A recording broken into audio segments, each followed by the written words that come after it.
You're listening to Soap Dirt, the latest in television entertainment news.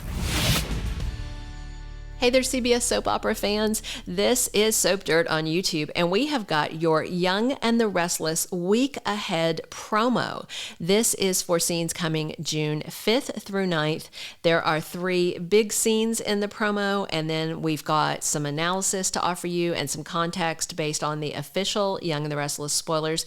And then, if you'll hang tight, we're also going to show you that Y&R promo so you can see for yourself. Before we dig into this action-packed promo, if you've not already, please reach down, click that subscribe button so you don't miss any of your critical Young and the Restless updates on casting, spoilers, just everything that you want to know about your favorite CBS soap opera.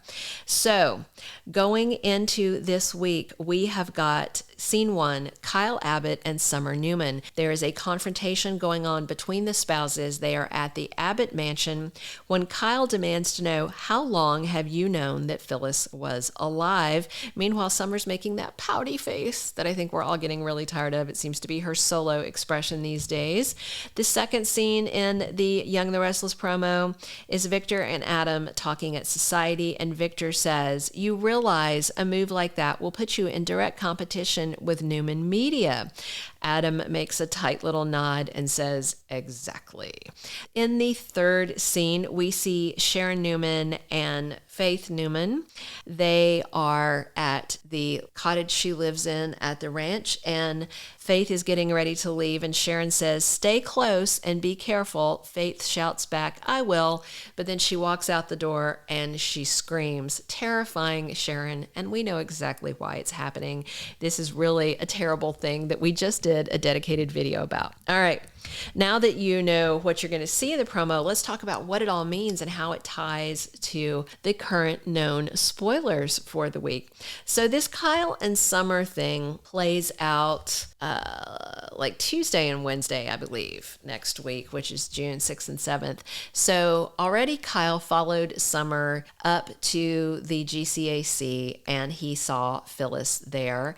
And of course, Summer went along with Daniel's lie that Phyllis Summers had reached out to him. But now that Kyle sees them there, he sees that Summer is not shocked to see her mother. Summer is only shocked to see Kyle there. So he immediately realizes he has been lied to. He rages at Phyllis about what she's done, and Phyllis, of course, tries to make herself out as a victim. She basically tells him that I'm a victim just like Diane. We're both victims of Jeremy Stark. Kyle's not having it. He storms out. Summer realizes, oh crap, I really stepped in it, and she runs after her husband. They wind up back at the Abbott mansion, and he says, how long have you known that Phyllis was alive? And she immediately starts tripping over her words and lying, and so he demands to see her phone. And that's when the jig is really up, because Kyle can see that she's been texting with her mother. He can see how long it's been going on, so he knows that she knew Phyllis was alive and left his mother rotting in jail. And that is the point of no return for Kyle. Will their marriage survive this week? I don't know, but it gets ugly, and it gets ugly soon. All right, the second scene with Victor and Adam. They are talking about some move that Adam is making at McCall Holdings, and he is putting himself deliberately in direct competition with Newman Media. Now, it sounds like he's playing dirty, but understand his sister Victoria Newman is doing the same thing. She wanted McCall Holdings so that Adam couldn't have it. She wanted the toy so that her little brother couldn't have the toy, and when Daddy outbid her and bought the toy for her brother instead, she has lost it, and so now she's determined to break the toy. She told Nate Hastings flat out, I want to destroy Adam. I do not want him to be able to make anything of this opportunity that he has. She is the ultimate petty Betty. She is Victor Newman Jr. But at the same time, Adam is prepared to deal with her, and he is going to go head to head, and these siblings are going to be in a big spat. And of course, this is what Nikki always gets upset about Victor, because he encourages this sort of sibling rivalry, which is just appallingly aggressive. All right. The third scene is Sharon and Faith, and If you go to our Young and the Restless playlist, you will see that we did a video about, is Young and the Restless going to kill the cat? We got some comments with people saying, that's terrible. If they do that, I'm going to quit watching. Why would they do that? Well, I mean, come on. The question is, why would you even introduce this cat character that they didn't even show you, if for no other reason than to kill it off at the hands of this psycho? And sure enough, our prediction was right. Next week, that kitty cat turns up dead.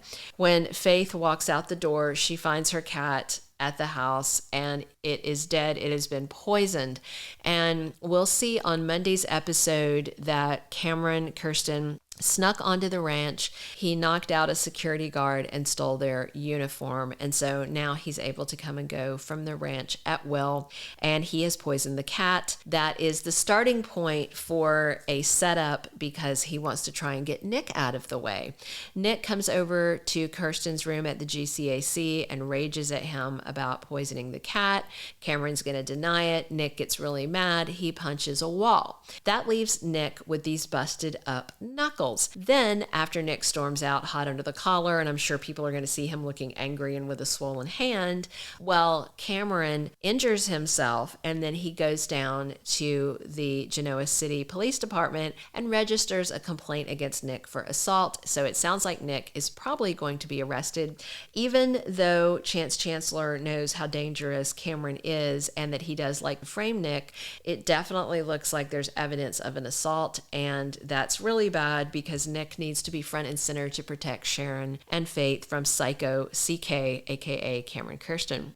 So the cat is dead next week. And of course, Faith is traumatized and Sharon is terrified. There's just really no denying that Cameron is a terrible villain and he is hit the ground going at about 100. He's not even going to pretend to be nice. Like Stark kind of pretended to be reformed for a minute, Jeremy Stark, but Cameron isn't going to play that game at all. He just comes in and he is a bad guy. I mean, he kills this kitty cat, this college kitty cat she's brought home, and he wants to make it clear that he isn't playing around. So it's all very exciting. There's forward momentum on plots. This role of Cameron Kirsten, Lyndon Ashby confirmed that it is a short-term arc, and he said when it came down to this plot about killing the cat, he definitely knew his character wasn't going to be sticking around that long, because he said you can kill a person, you can do this, you can do that, but you can't ever hurt an animal and then stick around on a soap opera.